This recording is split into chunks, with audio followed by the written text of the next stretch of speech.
Hello and welcome to the Gaggle Challenge. And if necessary, destroy media narratives. I'm George Samueli. With me today, of course, is co-founder of the Gaggle, Peter Lavelle.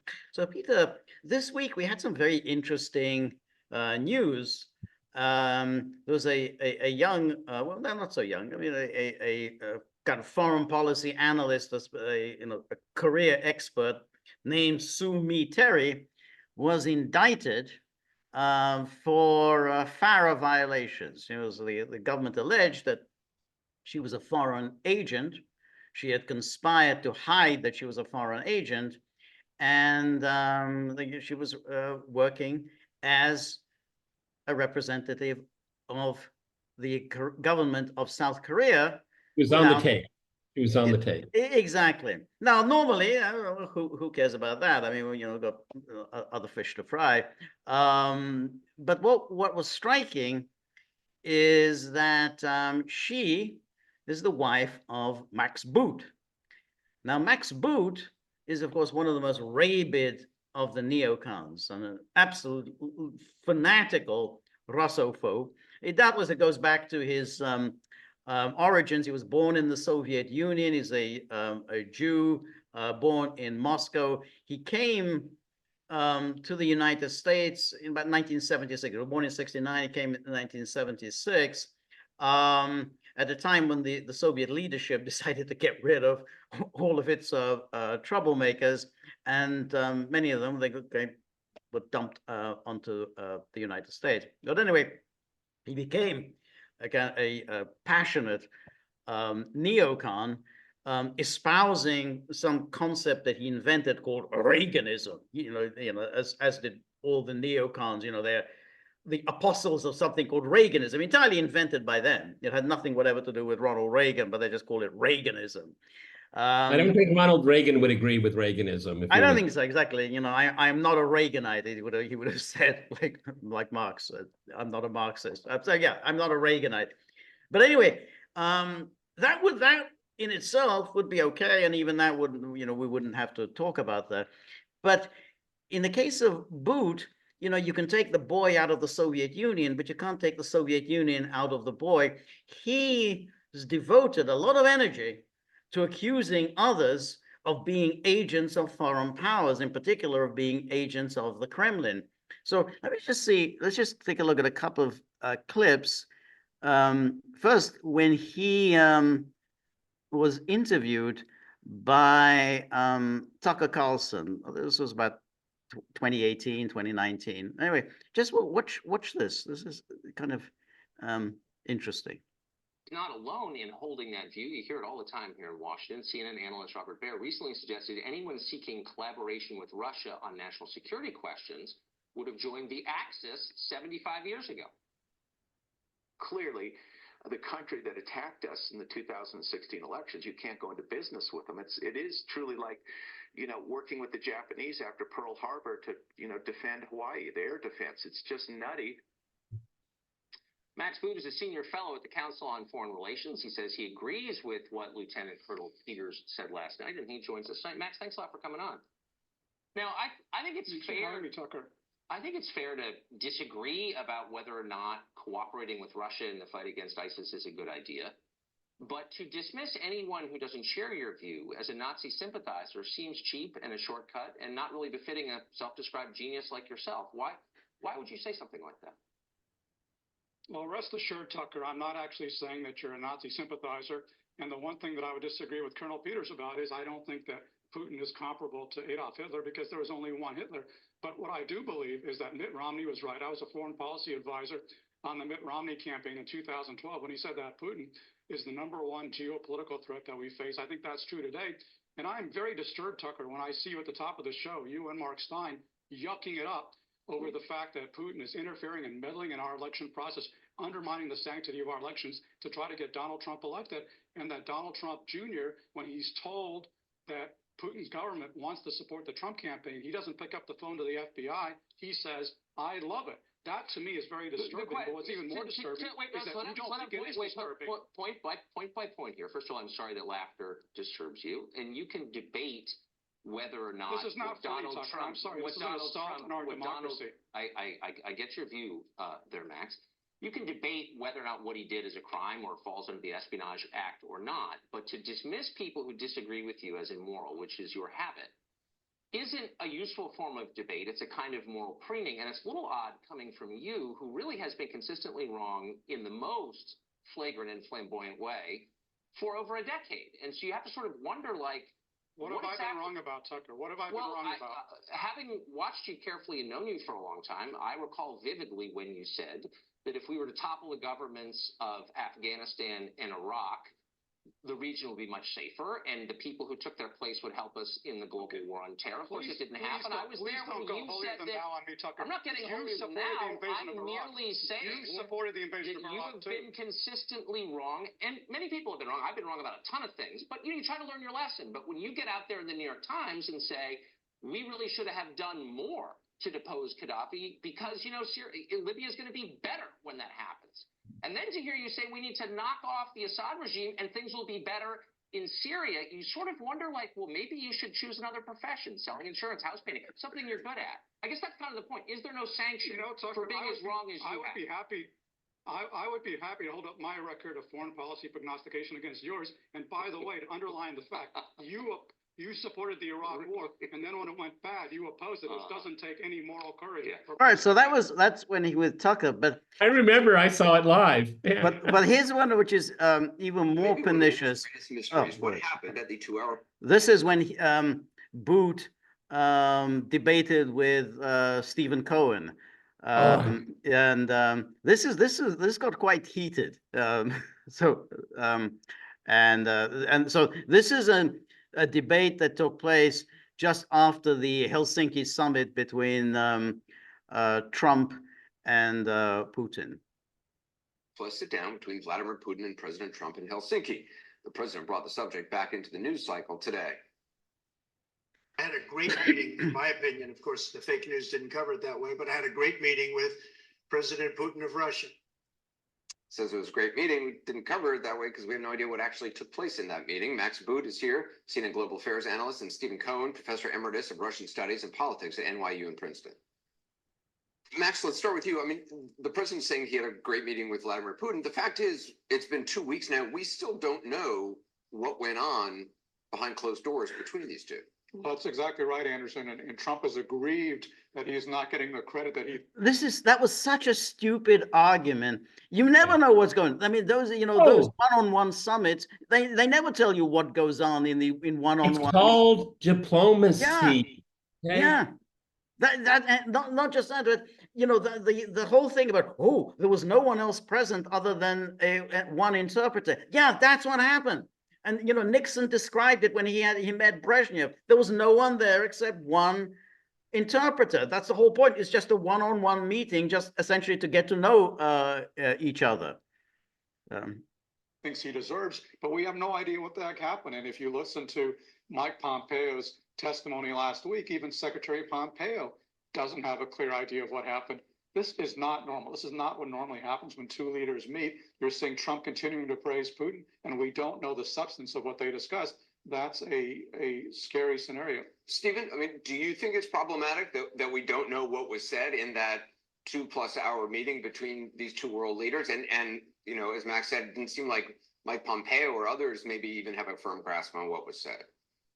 I don't think it's unusual. We do have a pretty good sense of what was discussed, both from what Trump's people have said, but equally from 2 or 3 speeches Putin has given. Let me just rattle them off because I was looking at them today. They discussed trying to avoid a new nuclear arms race by keeping alive 2 treaties that exist. They talked about peace in Syria, including securing Israeli borders from Iranian forces. That would be very important to Americans, I think. They talked about the possibility of a joint alliance against terrorists who are in pursuit of weapons of mass destruction. They talked about doing more business, which doesn't make much sense because of the sanctions. And they talked in some way about the United States becoming more involved in the Minsk agreement, which is the only agreement we have to resolve the Ukrainian crisis. But how do you know that's what they actually talked about? Those are good things.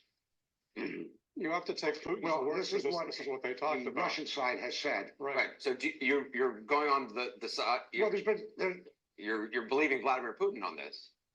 well, I don't want to shock you, but I believe Vladimir Putin on several things. But the point is this has been confirmed by a number of Trump's people. Trump himself made some statements. We discussed this. It hasn't really been confirmed. I mean, he doesn't talk like a normal diplomat. What President Trump actually said to Vladimir Putin is only known to Vladimir Putin and to President Trump.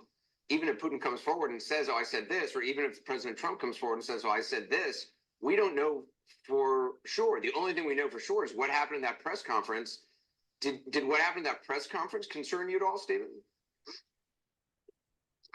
Well, let me give you an example. I being older than both of you, maybe you don't remember. In early 1986, President Ronald Reagan met alone with then Soviet leader Gorbachev for I think about 2.5 hours. And everybody was very upset about it because Reagan was getting older in years, and people were worried. When the guys came out, Reagan and Gorbachev, they said, "We've decided to abolish nuclear weapons." And aides on both sides said, "You can't do that," just like that. So they backed off. But what happened 1 year later?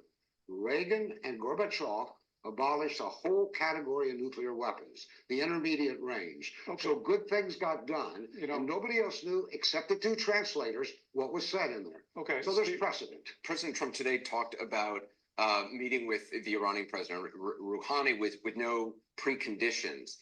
Does that surprise you? Would that be wise? It's not surprising to me at all, Anderson. In fact, I predicted it a week ago when Trump came out with that semi-deranged tweet in all capital letters threatening consequences the likes of which you've never seen before to Iran.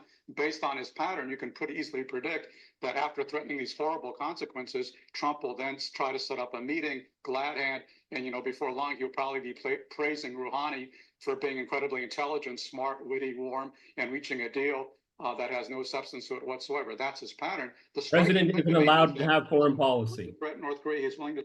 What was that?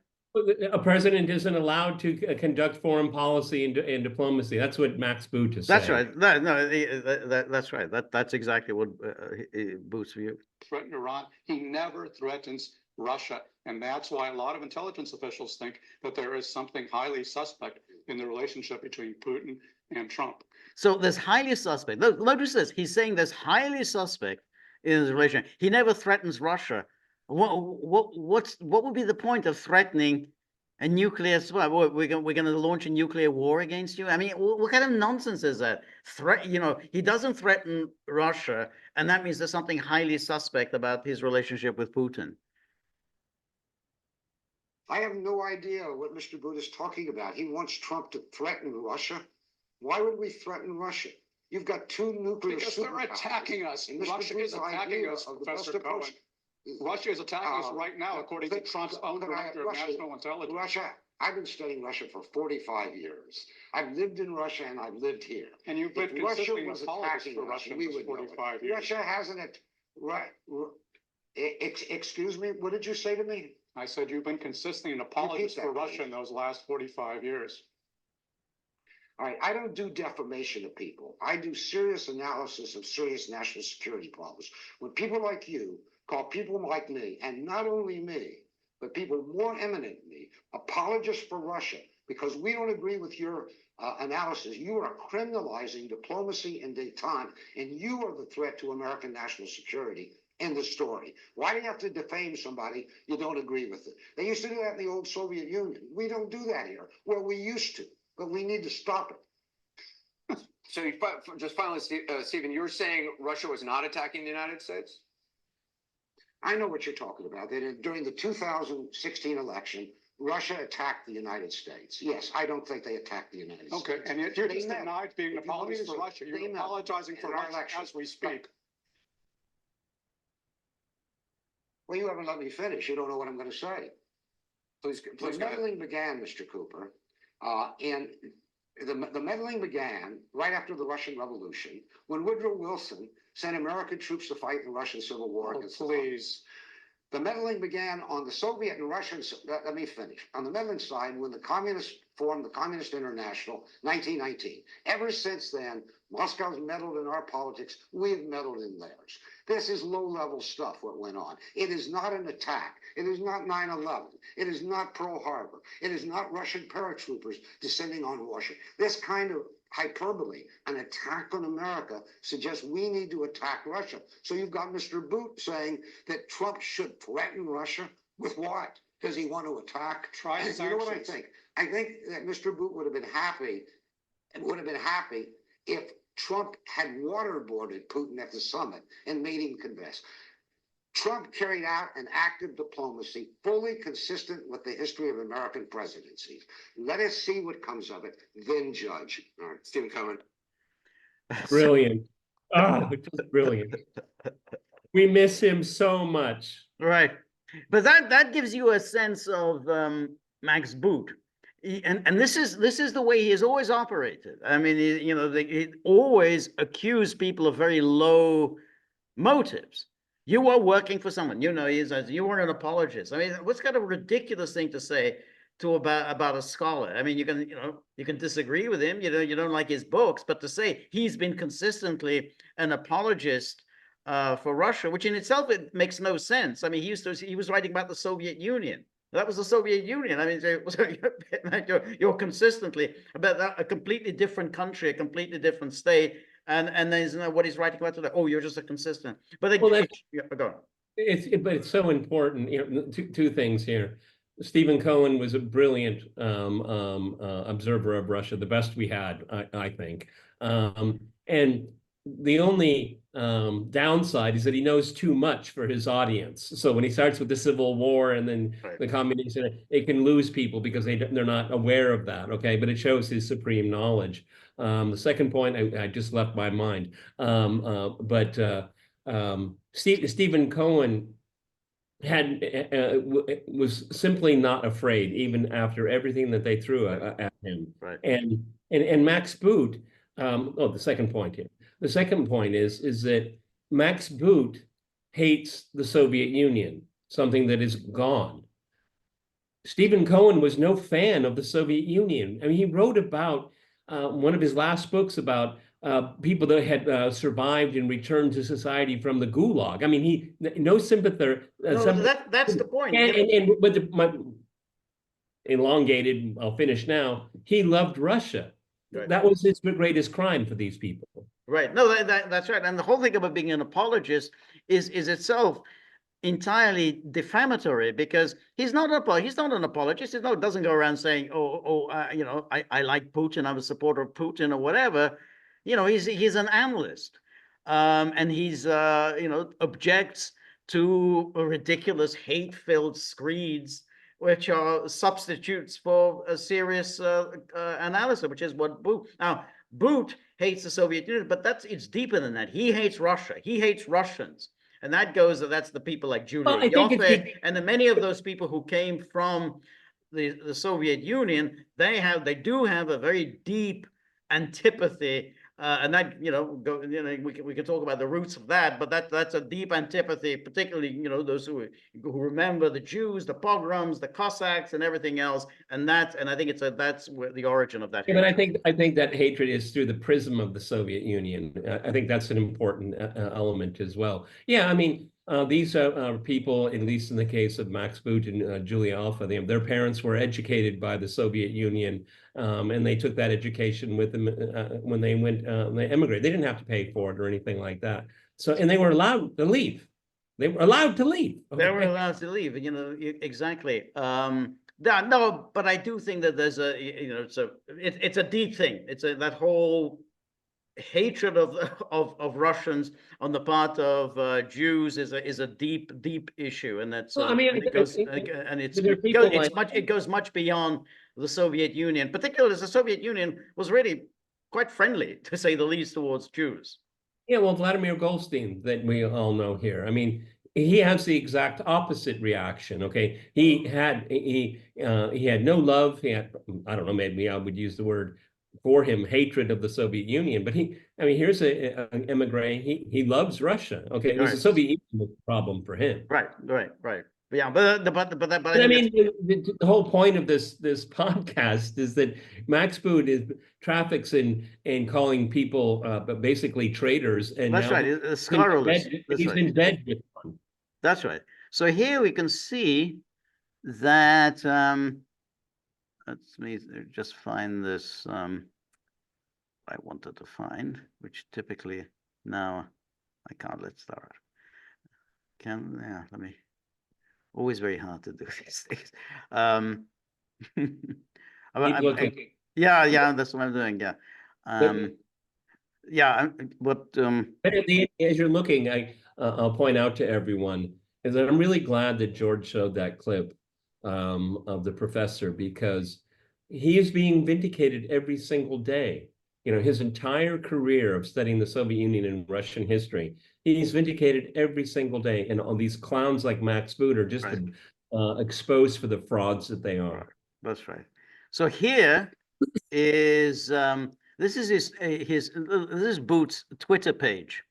Notice the first flag is the Ukrainian flag. Then comes the American flag, which itself is quite interesting, given after all, he came to the United States. The United States provided him with refuge, granted him citizenship, and yet pride of place goes to the Ukrainian flag, which did nothing for him. And then here, this is an article that he wrote January the 13th, 2019. So well into Trump's first term.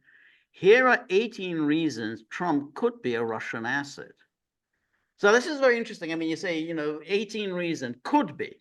So you're making this allegation, but then you weasel your way out of it by using the subjunctive could. And then here we have Glenn Greenwald tweets this out. He'd found this from Max Boot. We don't know whether Manafort was technically a Russian agent, but this is classic espionage, tradecraft. Compromise the person of influence, put him at your mercy, and then force him to do your bidding. Of course, Boot is talking about Manafort, not about himself. And then this is kind of interesting, because this is a joint op-ed written by Max Boot and Sue Mi Terry, his wife, who has just been indicted. So this was May 27, 2024, so really just a few weeks ago. And they're writing here about the nascent trilateral relationship is the best possible answer to China. This trilateral relationship is the United States, Japan, and South Korea. Now, let's keep in mind, she is, being accused of essentially working for the South Korean government. Therefore, when you write an op-ed advocating something like that, I mean, most people would want to know, oh, are you speaking on your behalf as an expert, or are you speaking on behalf of the South Korean government? And here they've added an editor's note following the indictment. On July the 16th, a federal indictment was made public, alleging that Sue Mi Terry had acted as an unregistered agent of the South Korean government beginning in 2013. If true, this is information that would have been pertinent for the post-publication decision. Yeah, I would have thought it would be pertinent. Ms. Terry has denied these charges and has asserted through counsel that the allegations in the indictment are unfounded. But what is interesting is that in this article, jointly, so, again, you'd have to wonder, what did Max Boot know and when did he know it? Hard to believe, he's married to this woman and he has no idea that she's getting payments from the South Korean government. Where did you get that Louis Vuitton handbag? Yeah, that will come to the Louis Vuitton, these very, very expensive items that she was enjoying. And then here we go, the pro-American trilateral alignment is the best possible answer to the menace posed by the anti-American trilateral alignment of China, Russia, and North Korea. The usual boilerplate. Yeah, but because the Japanese, South Korean, US relationship is so recent, it might be imperiled by changes of leadership in those countries. Although it has little to do with trilateral relationship, Biden, Yoon, and Kishida are all unpopular. These are the leaders of South Korea and Japan. And then a Trump return to the White House would be a serious setback for the United States system of alliances. And the trilateral relationship is no exception. Trump likely would be averse to the trilateral relationship simply because it was negotiated by his opponent. He certainly wouldn't expend diplomatic capital to keep it alive. Now, what's interesting here is that they're advocating, I mean, you know, if true, if what the indictment says is true, then essentially the South Korea is interfering in American domestic politics. They're saying, whoa, Trump is a real threat to this nascent agreement that Biden is trying to sign. So this isn't just, oh, an academic writing. This is an academic who's, the allegation is she's been working for the South Korean government for many years. And then it goes on, and you know, Trump is obsessed with the cost of defending South Korea without considering all of the benefits that accrue from a close relationship with the world's 13th largest economy and a stalwart liberal democracy. Again, this is South Korean special pleading. I mean, because after all, oh, he's going to, you know, this is so, you know, obsessed with the cost of defending South Korea. Yeah, because he doesn't think Americans should be defending the 13th largest economy in the world. I mean, why should it? And then it goes on. Well, everyone, the Northeast Asian grift is one of the most. If you invest in it and you protect it, you go to the bank. Okay, I mean that is a very long-term, heavy lifting, very expensive treaty alliance. Okay, and that's what, and they're advocating to not only to expand it, but to keep it at least at the very least keep it the way it is. Okay, because that's big money. That's big money. That's right. But notice now what they do. They do this trying to cause panic that Trump might pursue good relations with the North Korean leader. He could take advantage of another Trump term by slightly sweetening the offer he made at their 2019 summit in Hanoi, where Kim demanded the lifting of all major sanctions in return for the closure of only the Yongbyon nuclear facility. Trump rejected that gambit because he was surrounded by such hawks as then National Security Advisor John Bolton. But Bolton, who now calls Trump unfit to be president, surely wouldn't be found in other Trump administration. Oh my God, isn't that? This is so terrible. Imagine Trump is not going to have a John Bolton there, and therefore North Korea might get everything that it wants. Again, just think about, you know, who's writing this article. You know, you think of this is from the South Korean government. This is the, you know, left to his own devices, desires, Trump could decide to make a deal with Kim, even at the cost of pulling US troops out of South Korea. Or he could go in an entirely different direction, resurrect the threats of fire and fury against North Korea if Kim stages fresh provocations. Trump is nothing if not unpredictable. But you still have the issue is why are you bankrolling South Korea, which is, again, one of the wealthiest countries in the world? It's interesting. We've gone through just a snippet of this article, but it really sounds like it was written as a white paper defending a foreign government. That's right. That's exactly right. That's exactly what it sounds like. Not an op-ed. That's right. That's exactly what it is. And then the Biden administration is now in the midst of talks with South Korea on a new cost-sharing agreement for U.S. forces in the hope of reaching a deal before Trump can return to office. Imagine that, before Trump can return to office. You know, we have to Trump-proof it. We have to Trump-proof this agreement. And then, yet the three countries still have much to do to increase real-time intelligence sharing, link together missile defense system, expand cooperation on defense industrial production, take other steps to make the trilateral relationship a permanent part of the security architecture. But it sounds like they want to have a permanent part of the architecture for South Korea. For South Korea, exactly. So South Koreans, you know, it's a self-interested party. This is South Korean government. So they essentially place an op-ed in the Washington Post advocating on behalf of the South Korean government. It's entirely a totally dishonest exercise. It's a South Korean propaganda piece masquerading as an op-ed. Now here then we have, this is the indictment, and it's kind of funny. Here it says, for more than a decade, the Sumi Terry, who previously served as an employee of the CIA and as a senior official of the White House National Security Council, has worked as an agent of the government of the Republic of Korea. At the direction of the South Korean government, Terry advocated South Korean government policy positions, including in published articles and during media appearances, disclosed non-public US government information to South Korean intelligence officers, and facilitated access for South Korean government officials to US government officials. Now, as they describe all this, this is much, much more than just simply an unregistered foreign agent. Like like the hapless Maria Butina, people who get caught up in this kind of thing. Basically saying she worked as a spy. I mean, she was a spy for the South Korean government. This is, it's much more than just simply unregistered. Is saying that she disclosed non-public US government information to South Korean intelligence officers and facilitated access for South government officials to US government officials.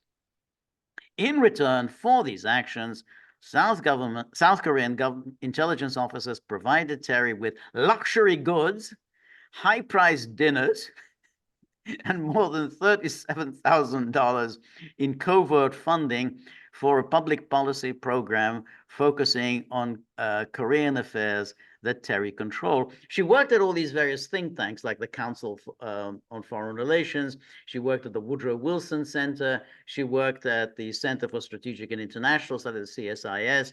And what helped her in her career was that she brought money with her. That's the way to succeed in Washington, if you're bringing money with you. And that's what the South Koreans did. The South Koreans used her to funnel money into these think tanks. And of course, all the think tanks prized her greatly. And then Terry never registered as a foreign agent with the Attorney General as required by law. And then he says, as she admitted in a voluntary interview with the FBI, the defendant also was a valuable source of information for the South Korean government, the ARCA, the primary intelligence for the ARCA. For example, as described in more detail below, in or about June 2022, Terry participated in a private off-the-record group meeting with the US Secretary of State regarding the US government policy towards North Korea. Immediately after the meeting, Terry met her primary South Korean security, NIS, so in other words, their intelligence service point of contact or handler, and passed him detailed handwritten notes from the meeting. Weeks later, at the request of her handler, Terry hosted a happy hour, well, that's always nice, for congressional staff under the auspices of the Policy Institute or think tank where Terry worked. Terry's handler attended the happy hour, which was paid for by the South Korean intelligence, posing as a diplomat and mingling with congressional staff without disclosing that he was a South Korean intelligence officer. Now, what's also interesting is not such a happy hour. Not such a happy, but you also have to wonder, there was a time when, if you were foreign born, you wouldn't be hired by the intelligence services. I mean, you basically, there would be questions about where your loyalties lay. I mean, that's just a common sense. I mean, I remember, like the foreign office in the United Kingdom, you couldn't get a job at the UK Foreign Office if you were foreign born, because there was always a question. It doesn't matter you were naturalized. If you're foreign born, there were questions about where your ultimate loyalties lay. And in this case, it's clear where her ultimate loyalties lay. The South Korean government reportedly rewarded Sumi Terry, the defendant, for her services. her handlers gifted her, among other things, $2,845 Dolce & Gabbana coat and a 2,950 Bottega Veneta handbag and a 3,450 Louis Vuitton handbag. They took Terry to... When you're someone in a position like that, you don't flaunt your wealth, okay? And that it's so silly, okay? You don't show your wealth. People got to ask you, oh, you know, with your income, you can afford so many bags? Yeah. Expensive? Yeah, no, that's exactly what it is. That's absolutely right. You know, they kind of, people look at you, they say, what's your income? How do you afford to have luxury goods like that? They took Terry to meals at upscale seafood restaurants, sushi restaurants, and multiple restaurants with Michelin stars. She liked her meals. They also offered to provide Terry approximately $37,000, worked with her to devise a plan to mask the true source of those funds, and deposited the funds into an unrestricted gift account that Terry controlled at the think tank where she worked. And South Korean government officials paid Terry on multiple occasions to write articles in both the US and Korean press conveying South Korean government provided positions and phrases. But what's interesting, of course, you know that things like that go on all the time. I mean, you know, it's just like, like who's getting money from the Ukrainian government? I mean, obviously there are people getting money from the Ukrainian government, which means they're getting money from the US government. I mean, it's just basically money laundering. I mean, that's right. But there's an awful lot of that, people, advocating, we need a new security agreement with Saudi Arabia. All right, well, how much money did Saudi Arabia pay you to write that article? And then on at least 3 occasions between 2016 and 2022, Sumi Terry testified before the US House of Representatives regarding the US government's Korea policy. Each time, Terry had to complete a truth in testimony disclosure forms, which required Terry to answer whether she was an active registrant under the Foreign Agents Registration Act. Each time, Terry correctly answers that she was not an active registrant, demonstrating, among other things, Terry's awareness of FARA and FARA's registration requirements. During this time period, Terry was in fact acting as an agent of the South Korean government without having registered with the Attorney General. As a result, Congress did not have the opportunity to fairly evaluate Terry's testimony in light of her long-standing effort for the South Korean government and its intelligence service. Anyway, the indictment goes on, and you get a sense. They're fighting over the tip jar.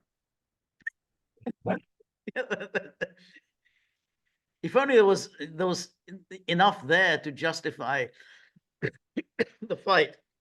There we go. All right. Yeah. I'm taking one of the combatants off the battlefield. Okay. Yes, exactly. Now, but normally we wouldn't really pay that much attention to this because this is routine, but it's an interesting insight of what goes on in Washington. Policy making, the think tanks, all these experts, I'm an expert on, this part of the world, and I'm writing an op-ed. And then she goes, yes, well, yeah, and who paid for this op-ed? You didn't do it for the $100 or whatever the Washington Post is going to pay you. You got a serious chunk of change for writing that. But the fact is that Boot, as we saw earlier, has made a specialty of accusing others of being foreign agents. And there's going to be a real question about Boot's own involvement in this. I mean, he wrote his name is got a byline. His name is there. He put his name there. It couldn't have happened to a better guy. That's right. No, this thing. And I just wonder how this is going to play out. Look, for the authorities to go after his wife like this, I mean, they've got her dead to rights. I mean, this was just this is like Joe Biden sloppiness, okay? I mean, this is just outrageous. I mean, you didn't have like, shell companies, like that's what everybody else does, okay? Right. And the Right. handbag thing, that's just so vain, okay? Yeah. It's just so vain. You're just flaunting it in front of everyone, okay? And probably this woman thinks, and I can get away with it. It's very interesting because I also wondered about why have they gone after her, and he's probably right. It's just so crude because it looked like this transaction took place. They'd go to a store together in Manhattan, the South Korean intelligence officer and her, and he would buy it for her. And and they have security cameras of this purchase. And they think, well, this is very strange. Why is this strange guy buying her this very Louis expensive handbag? You can buy this stuff online, okay? But I guess it's not as much fun. I mean, I think she probably liked the idea. But see, there's the vanity of it all, okay? You're absolutely right, okay? But I mean, again, to stress what George said a moments ago, this happens all of the time, okay? The whole Washington is FARA, okay? The whole thing is, foreign aid, okay? Right. Every country that has two coins to rub together, okay? Right. But Max Boot of all people, has he gone dark?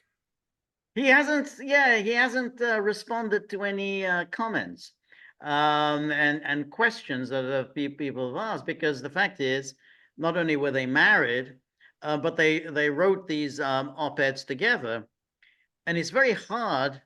She comes home with these expensive handbags. You have to wonder. Wouldn't he ask his wife? Where'd you get the handbag? He'd ask Stephen Cohen.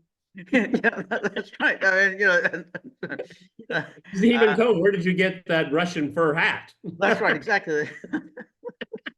He would, okay. That's right. And then they write this op-ed together about South Korea, this trilateral whatever nexus, and he doesn't wonder what exactly is your relationship with the South Korean government. I mean, maybe there's a kind of a conflict of interest here. I mean, for somebody who is so eager to accuse others of working for foreign powers, to be so lacking in any curiosity about the source of his wife's income, it's very, very questionable. The question is now, how will this discredit him? We'll have to see. I think this is going to hang over him. I think that a lot of people don't like him, and this is going to hang over him.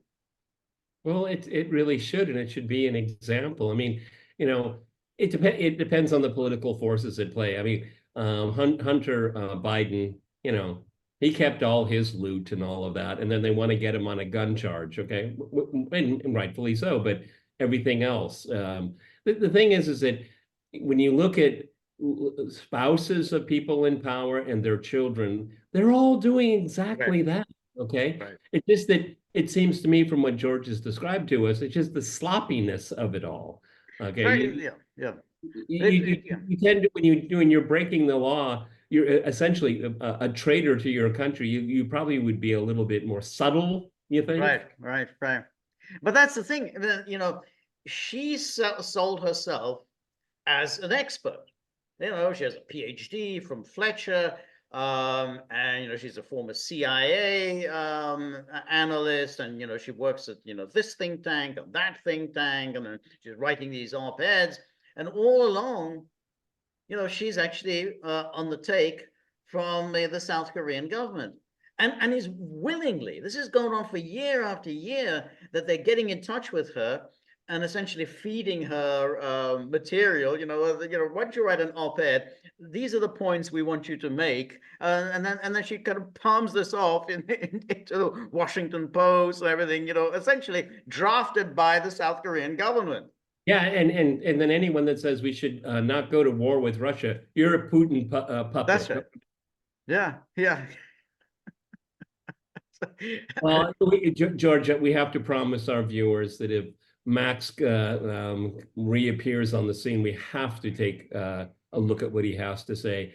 I mean, this guy is a man of very limited intelligence, a pathological liar, and just full of just visceral hatred.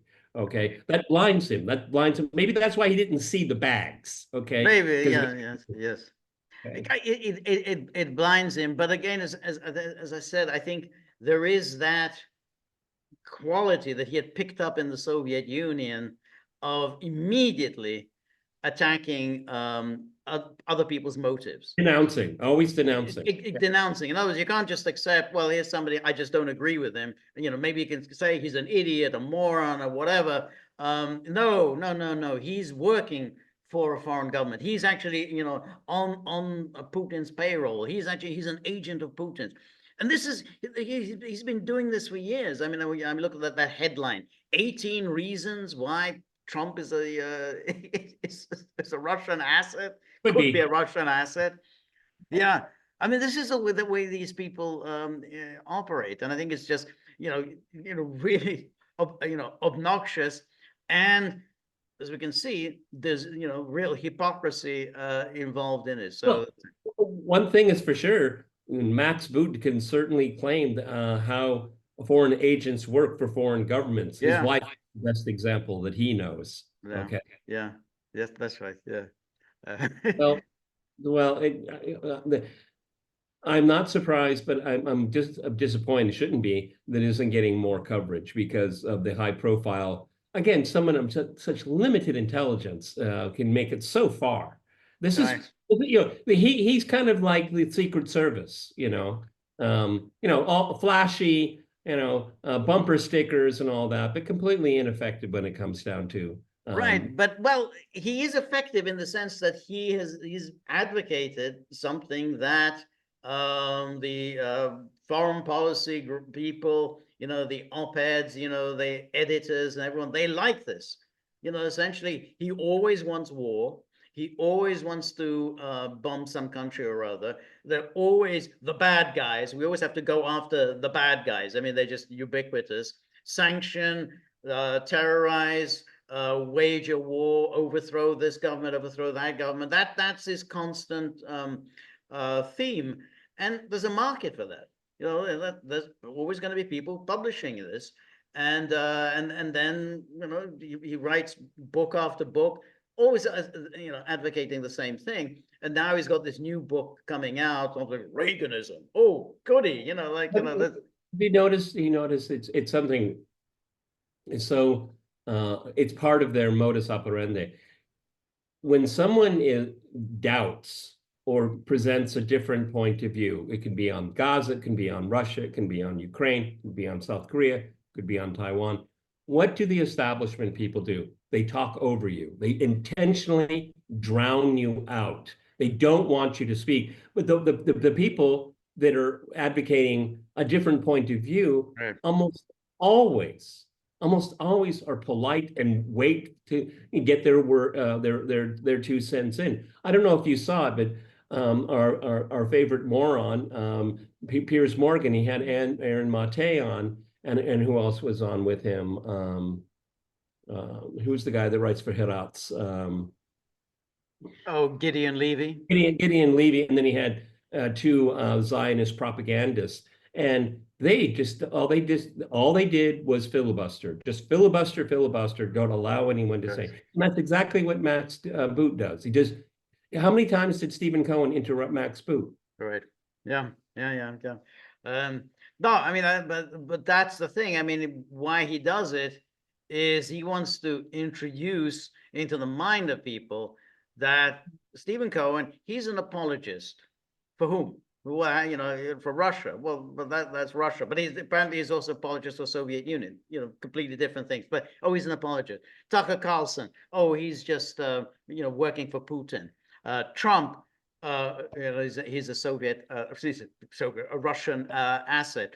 He was a Soviet. Yeah, apparently he was back to 1987. That's right, back in 87. That's it. It's you have to then keep repeating it. And that's, he knows that that is quite effective. It is effective. You keep repeating and repeating and repeating, just like people are still convinced that Oh, yeah. Trump is a Russian asset. Absolutely. Just keep repeating this. And so, it's effective. It's horrible. And you could see, Cohen was getting very angry. But that's, but he knows that's the way that these people operate. Yeah. Well, Max Boot, let's see what happens to you. You've made your bed. Now sleep in it. Yeah. All right, everybody. That's our Sunday wrap here at the Gaggle. We have our live stream tomorrow at 10 o'clock Eastern time. 10 right, o'clock George? Eastern time. And George he goes out solo on Tuesday. Tuesday, 3 p.m. Eastern time. Please join me. Come with comments, criticisms, suggestions, ideas. And then think about those two savage hounds. They're so ferocious. They're killing one another over the tip jar. And why is that? Because there's just not enough there, to go around. So now they're getting, at least they're not attacking me. That's that's what worries me. So you have a few bob in your pocket, whip them out, dunk them in the tip jar. That they'll calm down a little bit. We're very grateful for all of your help, friendship, and support. The moment the more you're able to donate, the more of these videos we can make, the more we can improve on the technology, and above all, gotta keep them apart. We don't want them killing one another. So remember, if you like the Gaggle, please like, share, and subscribe. See you soon. Bye.